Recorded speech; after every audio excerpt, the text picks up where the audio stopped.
That's would be my advice. So these are the two things to start out with. Don't be overwhelmed.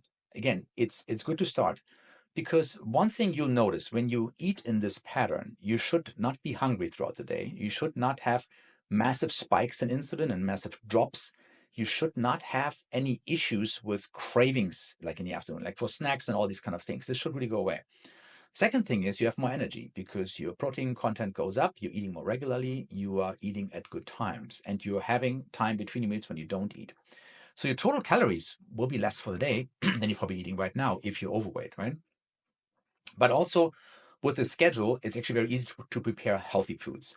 Because besides the protein content, the other part of this composition that I've outlined here is these are foods that are mostly single ingredients, right? These are not packaged foods. These are not pre-made breads and pasta and all these things. I have an issue with our US wheat here because it's not the greatest. It's been hybridized in the 40s and 50s. Very high gluten content, and we put things like potassium bromate and all that crap in there that you really don't want in there.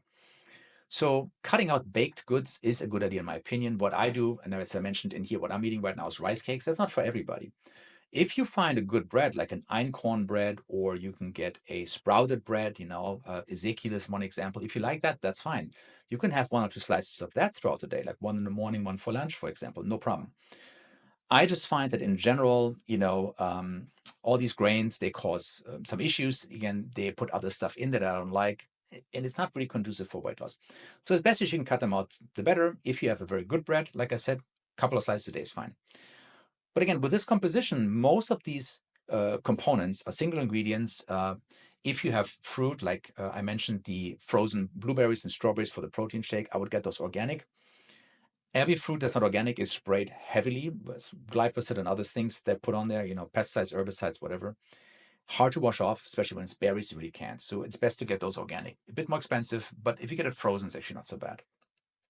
So these are 2 steps to start out, right? And then again, the exercise, of course, there's other components to changing your health, but ideally, as you lose that visceral body fat, as you're eating healthier, as you stop spiking your insulin, as your hemoglobin A1C comes down, so you get away with drifting towards type 2 diabetes, which my friend did, and I myself a few years ago was in the same boat, right?